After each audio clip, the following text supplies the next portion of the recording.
Ok, ya se están conectando a todos sus compañeros ya.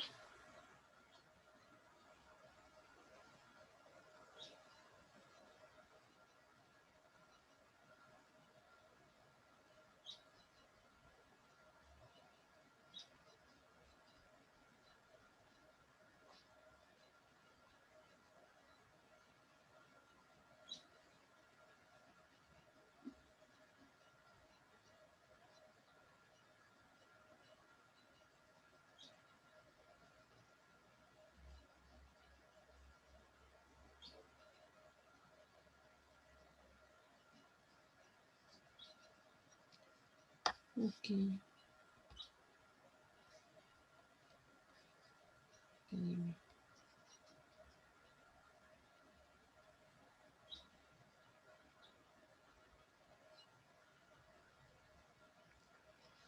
Se me estaba pasando antes de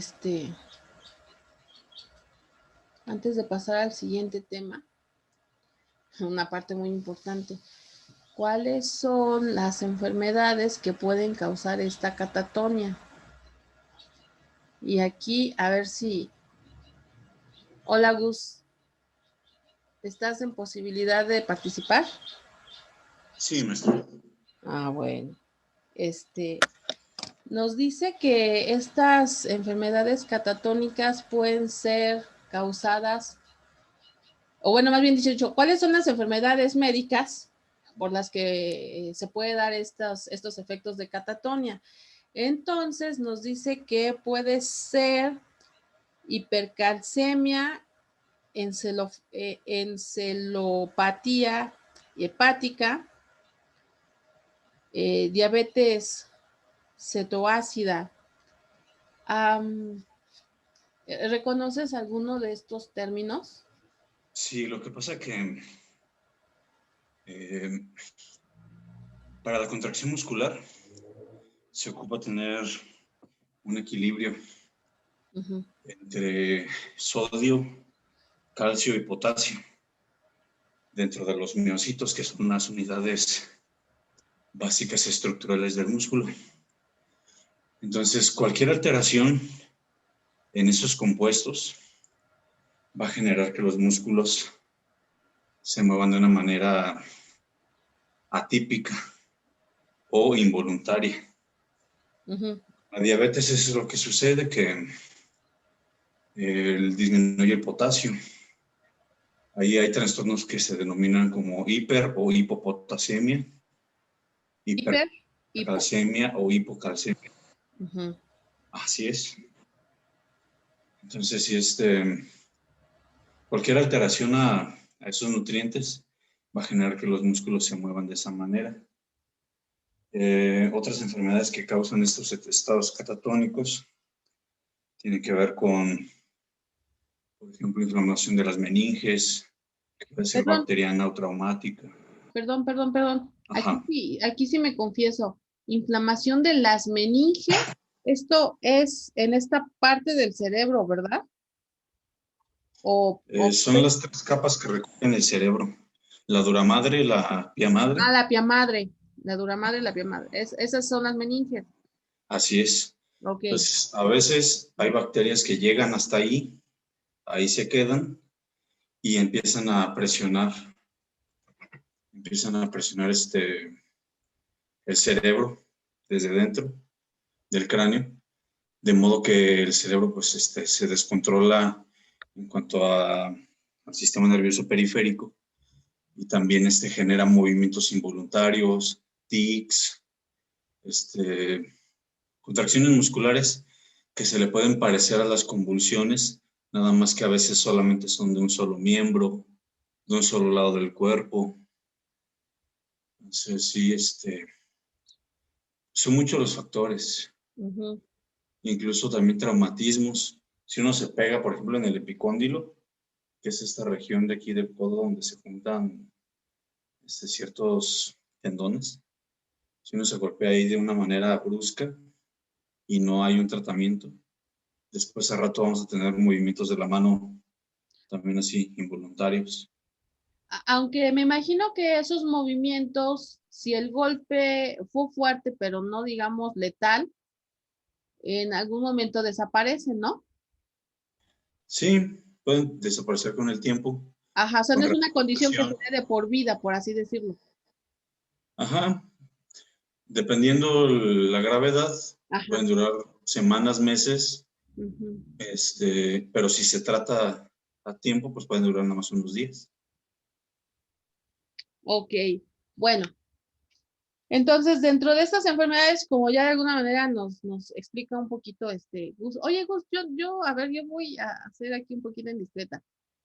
Este, creo que nos habías dicho, o yo me imagino, que eres paramédico. Sí, Ah, sí, soy paramédico, trabajo para Rescate Morelia IAP, que es una institución de asistencia privada, y bueno, nos especializamos en traumatismos y en traslados de pacientes críticos. traslado de pacientes críticos. Terapia intensiva, Ah, terapia respiratoria intensiva, y pues ahorita estamos también tratando, pues, bueno, su servidor está tratando de meterle un poquito de los primeros auxilios psicológicos, estoy empapándome en ello, mm, para en los casos de accidentes y desastres, tener pues esta vina entre la psicología y la paramedicina. por ahí tengo un libro de primeros auxilios psicológicos. Sería bueno si me lo puede mandar por A ver, correo o WhatsApp. sí, ok. Bueno, entonces, dentro de estas enfermedades, bueno, dice el texto enfermedades metabólicas, porque precisamente tiene que ver con cómo el cuerpo empieza deficientemente a metabolizar algunas sustancias, como ya nos decía Gus, por ejemplo, en el caso del calcio, ¿no? Tenemos esta enfermedad que es la hipercalcemia, como es hiper, entonces es exceso, ¿no? En la producción de calcio, me imagino que no llega donde debe de llegar y bueno, pues eso parte el hecho de que el músculo pues se esté moviendo inadecuadamente. Otro problema que puede generar este tipo de estados catatónicos nos dice que es la encefalo, porque es de cerebro, ¿verdad? Encefalopatía hepática, que bueno, ahí nos dice hepático y tú ahorita decías algo más o menos parecido, que bueno, entonces el hígado, que es el que está encargado de hacer estos metabolismos, pierde las funciones y entonces no trabaja como debería de trabajar. Y de acuerdo a lo que nos estás diciendo, pues también ahí se ve una alteración del movimiento de los músculos, ¿no? Sí, lo que pasa es que en el hígado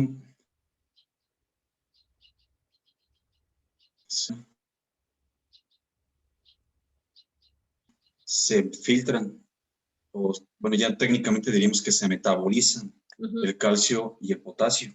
Entonces, si usted bebe mucho o si ya trae un problema congénito del hígado, pues el hígado entonces ya no va a metabolizar esos compuestos. El calcio y el potasio van a andar en la sangre libres y en algún momento van a llegar al cerebro. Entonces, al llegar al cerebro, pues afectan las funciones motoras. Las encefalopatías hepáticas no solamente afectan los movimientos, sino que también afectan, pero comienzan con movimientos involuntarios musculares del músculo, pues liso voluntario, ¿no? Ok, por eso entonces vemos estas alteraciones que decíamos hace ratito, que puede ser que no se mueve o que se mueve en exceso, pero no está moviéndose de manera normal, ¿no? Sí. Bien, otra enfermedad que puede ser la que esté generando estos estados catatónicos es lo que se llama homocistonuria. que también de alguna manera pues es la deficiencia en el proceso de cierto tipo de aminoácidos. También obviamente se ve una alteración y entonces eso es lo que va a generar esa disfunción de los movimientos. Diabetes también estabas diciendo, ¿no? Está aquí la diabetes cetoacidósica de cetonas, ¿no? De cetoácido. Sí, otra sustancia química, ¿no? Sí, Ok. Entonces, lo que decíamos hace sí, ratito, pues también para empezar por la diabetes, la glucosa, otra vez es lo mismo. Eh, la glucosa también va a estar libre en la sangre, sin ser metabolizada. Entonces también en algún momento va a amolar tanto los riñones como el hígado.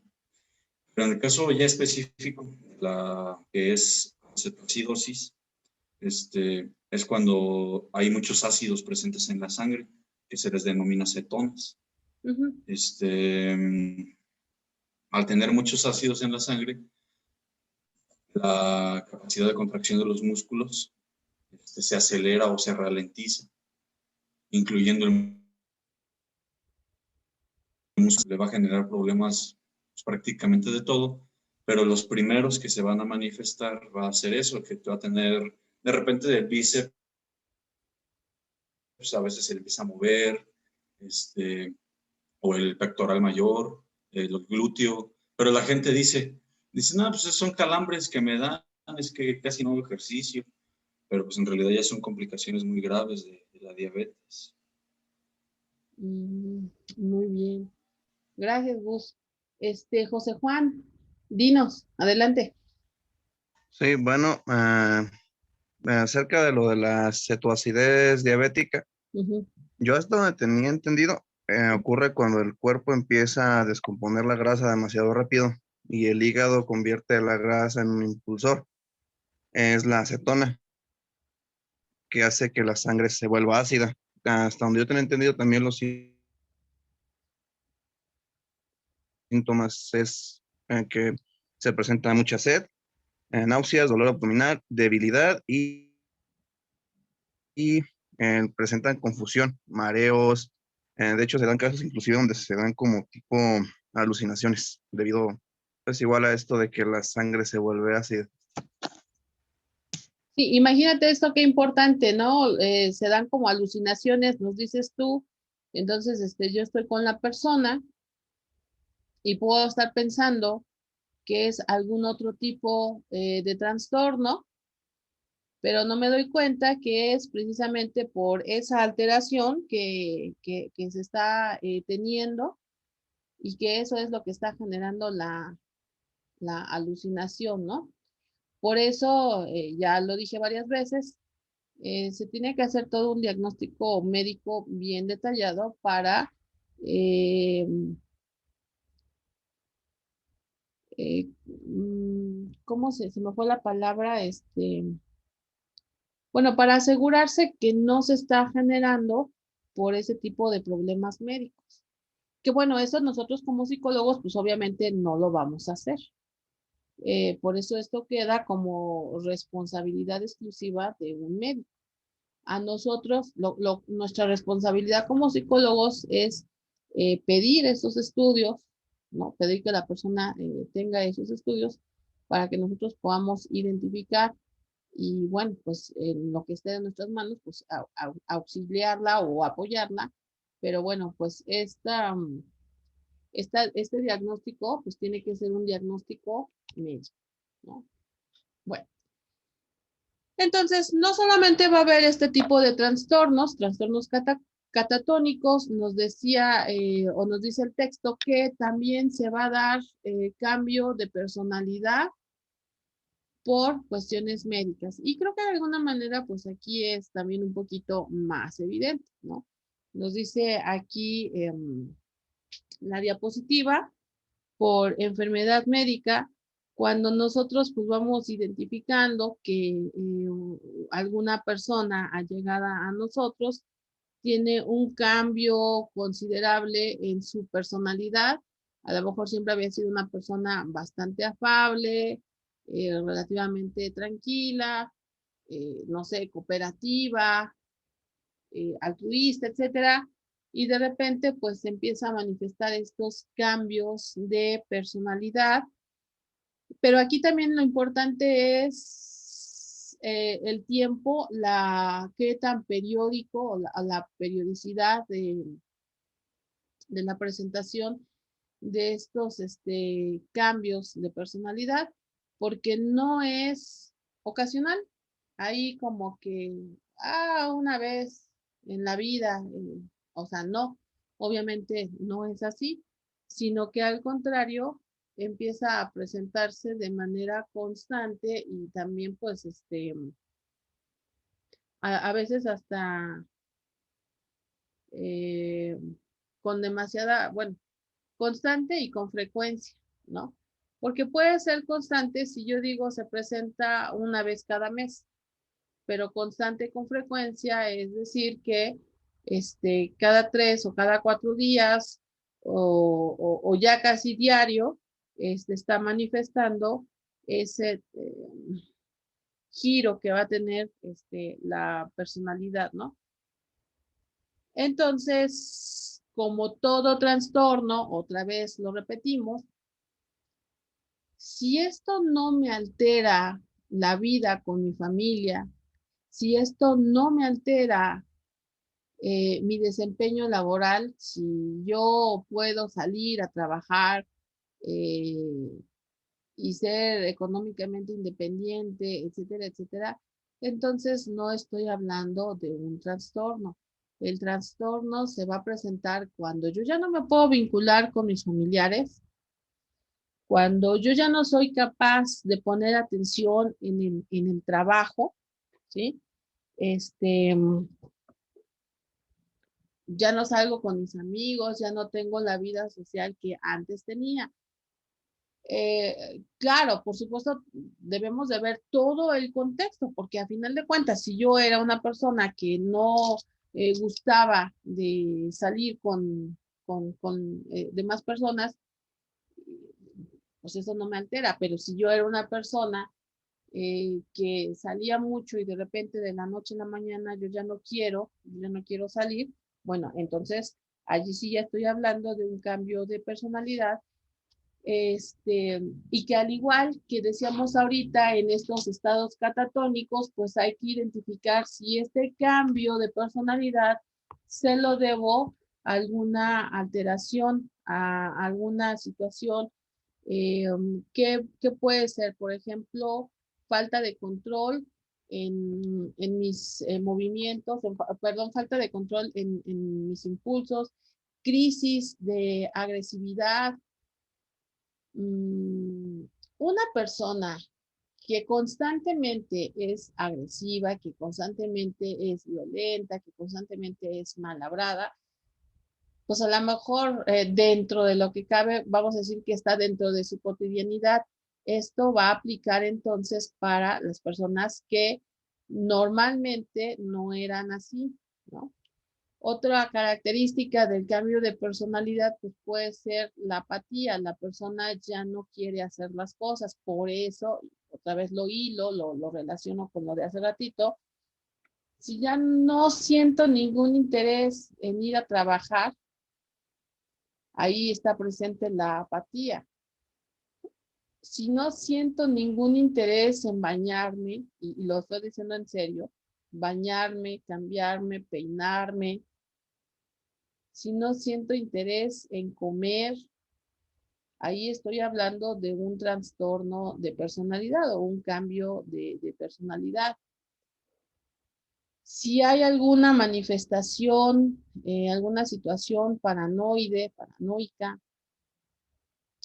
ante situaciones que no son reales y que esa paranoia no me deje salir de la casa o no me deje hacer otras cosas, bueno, entonces allí sí ya puedo estar hablando de trastorno de personalidad. Vamos a ir identificando diferentes tipos de subtipo, perdón, diferentes formas o diferentes subtipos de personalidad. Por ejemplo,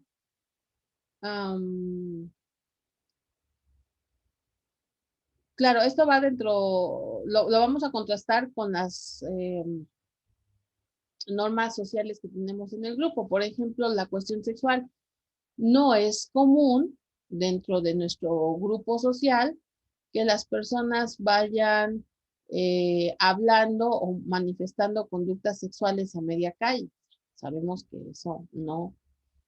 Pero si la persona se vuelve desinhibida, este, descontrolada en cuanto a sus impulsos sexuales, pues ahí sí podemos hablar entonces de un cambio de personalidad, ¿no? La agresividad, creo que ya lo había mencionado, excesiva agresividad, porque una persona puede ser relativamente agresiva y ahí los factores son diferentes.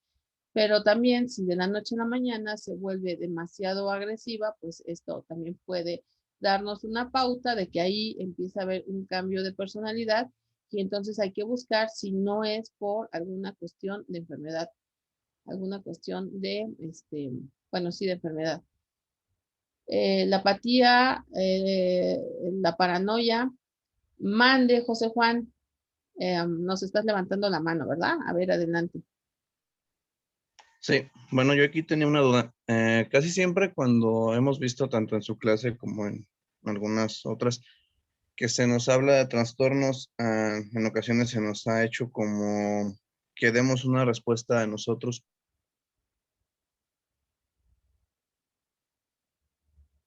¿Cómo? Ya no te entendí, perdón. consultara con algún trastorno, coincidían o los que se les pregunta, con que irían acerca de qué causó dicho trastorno, o sea, la causa.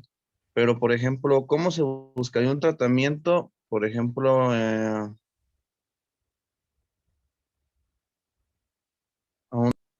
no sé,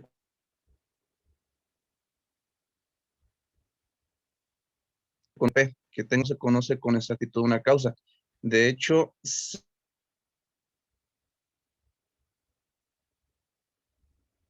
detectaron los que son inestabilidad emocional, sentimiento de inutilidad, inseguridad, y que la persona se vuelve muy impulsiva y dificultad para relacionarse con las personas, pero no se conoce qué causa o qué detona este trastorno. Entonces, ahí cómo se hace un tratamiento. Ay, se cortó mucho tu audio, pero a ver, voy a tratar de resumir lo que Ah, me estás diciendo y ya me dices si sí es lo que me estás no, preguntando. si quiere le repito la Ah, pregunta. bueno, a ver, ajá. Mire, le decía que en otras clases se nos ha hablado igual acerca de los trastornos y se nos ha preguntado que cómo los trataríamos nosotros. Casi todos a los que se les hizo esa pregunta caían en lo mismo, que sería como buscar el detonante del mismo.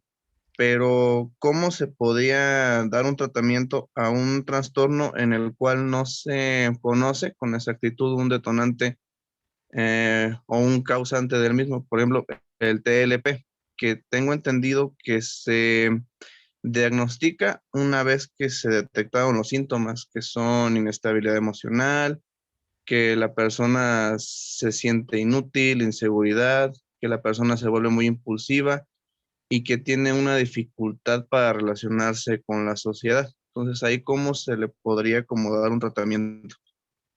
Ok, ok.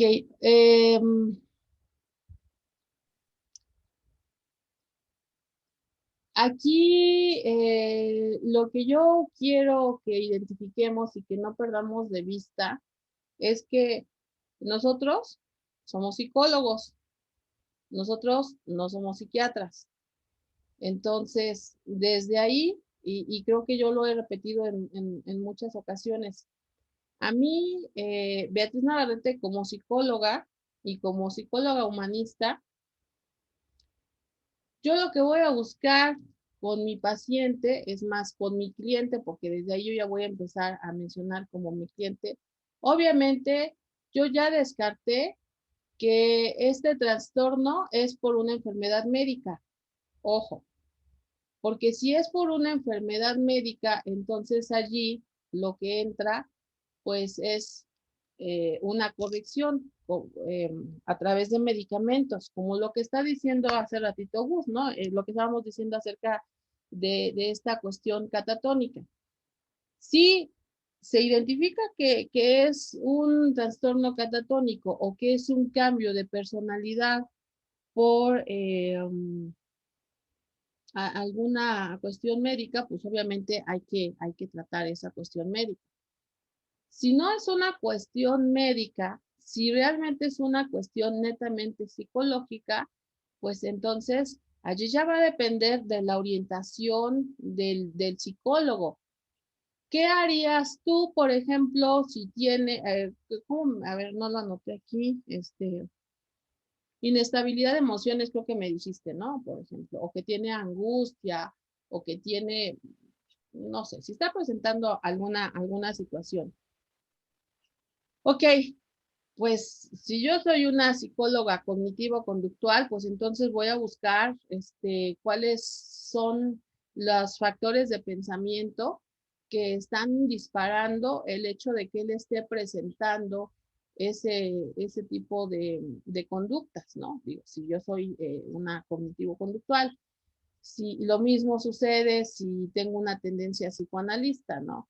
Ahora, yo como humanista, pues obviamente voy a tratar de que él identifique que, pues voy a poner, no sé, un caso muy concreto, ¿no? Hace ratito me decías algunos, a ver, dime alguno de los que estabas diciendo. Bueno, en este caso, en el trastorno o límite de personalidad, tengo entendido que los principales ¿Cómo? ¿Cuál? síntomas son inestabilidad emocional, es el trastorno límite de personalidad, Ok, el TLP. ok. Por eso le decía que hasta donde tengo entendido no se tiene como diagnosticada una causa. Pero los síntomas son inestabilidad emocional, sentimiento de inutilidad, el paciente presenta inseguridad, es muy impulsivo y dificultad para relacionarse, para las relaciones sociales. Ok. Entonces, ahí, ¿qué haces tú? Una aproximación, a final de cuentas, desde el enfoque que tú estés manejando.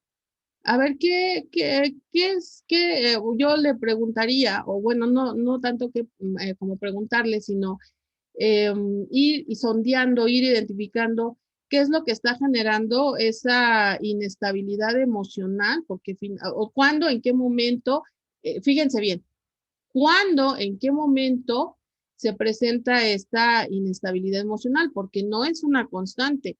A lo mejor hay cuestiones, y esto es lo que vamos a identificar, cuáles son las cuestiones que disparan esa inestabilidad emocional. Inseguridad. ¿Qué es la inseguridad o cómo te sientes tú? ¿Cuáles son el tipo de pensamientos que tú tienes cuando sientes, cuando se presenta esa sensación de inutilidad, ¿no? ¿Por qué? ¿A qué le llamas inutilidad? A ver, dame un ejemplo. ¿Cómo es cuando tú te sientes inútil, ¿no? Y entonces ya la persona empieza a decir, bueno, es que yo me siento inútil cuando tal, y entonces tú empiezas a sondear, empiezas a identificar la inseguridad. ¿A qué te refieres con inseguridad? ¿Cuándo es o cómo es cuando tú te sientes inseguro? ¿Qué es lo que haces? ¿Qué es lo que dejas de hacer? A ver, imagínate alguna situación o refiéreme a mí una situación en la que tú te has sentido inútil o te has sentido inseguro, ¿no? Ok, tú, el paciente reporta esa impulsividad. ¿A qué te refieres con impulsividad? ¿Cómo es el momento en el que tú eres impulsivo? Y ya entonces empieza a generar. Y entonces nosotros vamos identificando cuáles son esos factores en los que se va generando esa situación. En muchas ocasiones, realmente es el medio en el que se está desarrollando la persona. Ojo, por eso esto es bien importante.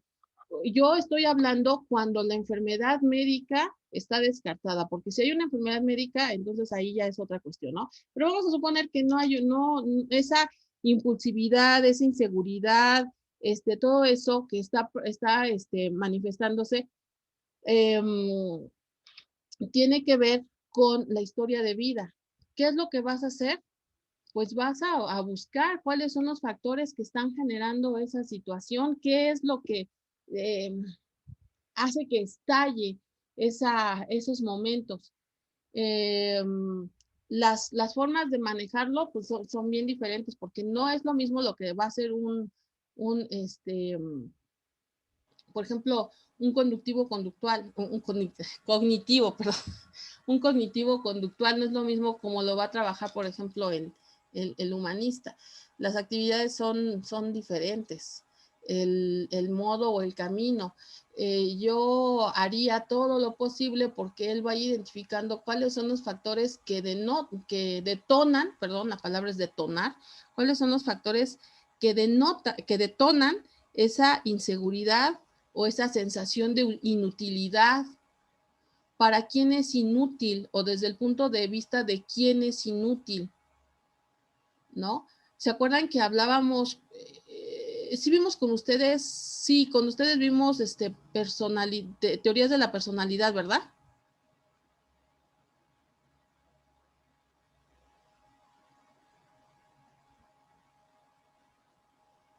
Bueno, ¿sí me están oyendo? Ok.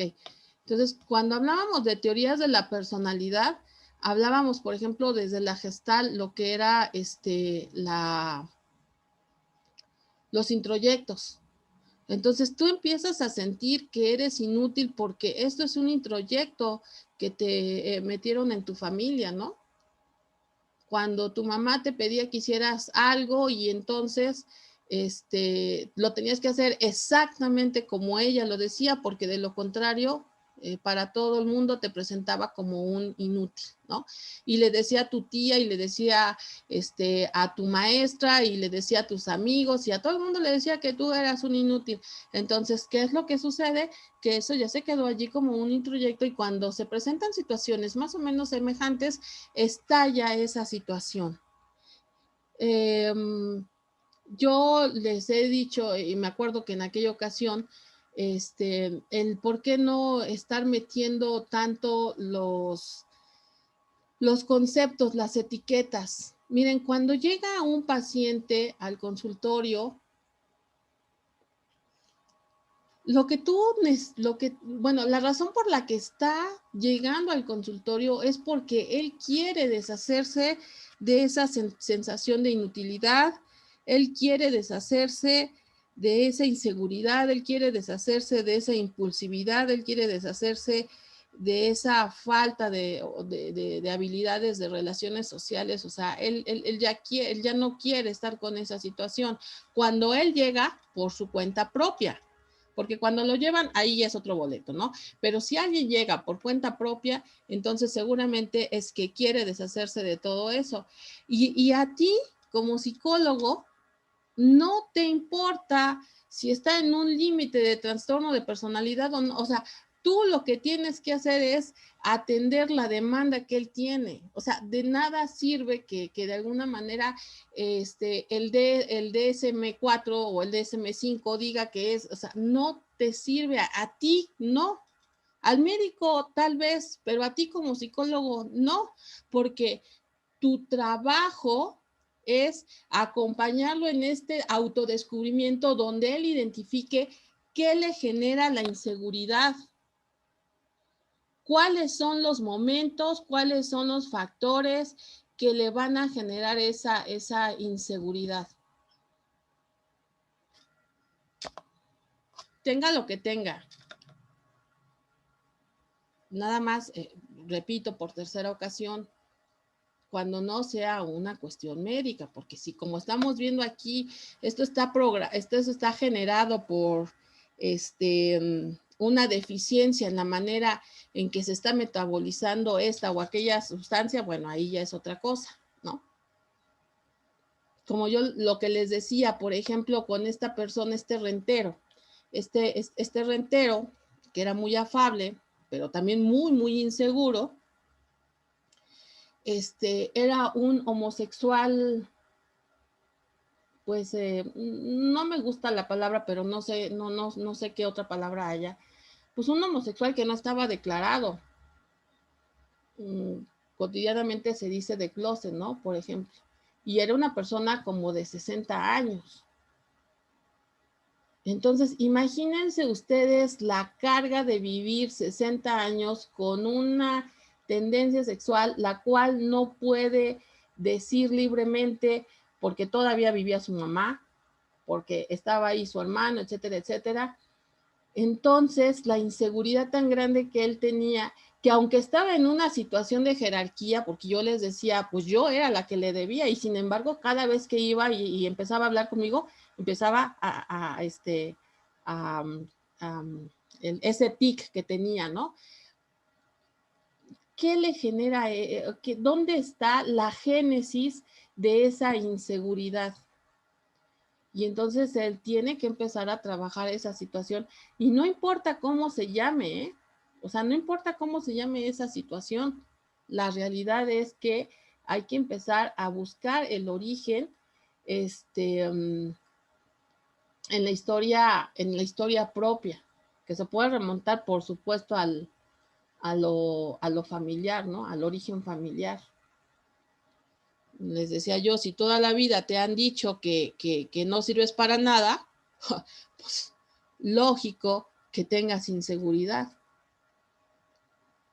Pero si además toda la vida tu grupo social te ha agredido, entonces, ¿qué es lo que genera?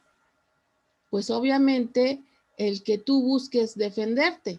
Y en ese buscar defenderte, pues se va a dar lo que dice aquí impulsividad. Ay, es que él es bien agresivo, ¿sí? Es bien agresivo o simplemente está reaccionando a cómo aprendió al inicio de su vida a protegerse porque toda la vida se sintió agredido, ¿no? Entonces le empezamos a ayudar al paciente para que identifique que no toda la gente le está agrediendo, que él lo está asumiendo de esa forma. Y volvemos otra vez a lo cognitivo. No se lo dije a ustedes, se los dije al grupo pasado, ¿no? Que muchos de nuestros trastornos psicológicos, si no es que me atrevo a decir que todos, están desde nuestro pensamiento. Y lo dice lo cognitivo, conductual, y lo dice el humanismo, inclusive lo dice el psicoanálisis, aunque a su muy peculiar manera cada uno. Los problemas que nosotros tenemos en la vida son por nuestros pensamientos. Nada más que unos le llaman de una manera y lo abordan de cierta forma, y otros le llaman de otra forma y lo abordan con otras herramientas, pero a final de cuentas ahí está. Cómo tú lo piensas, cómo tú lo ves. ¿Por qué llegamos, por ejemplo, a la cuestión del suicidio? Porque la persona verdaderamente está pensando que ya no tiene una opción, ya no tiene una posibilidad. Nos queda un minuto, esto está a punto de acabarse. Vuélvanse a conectar, por favor.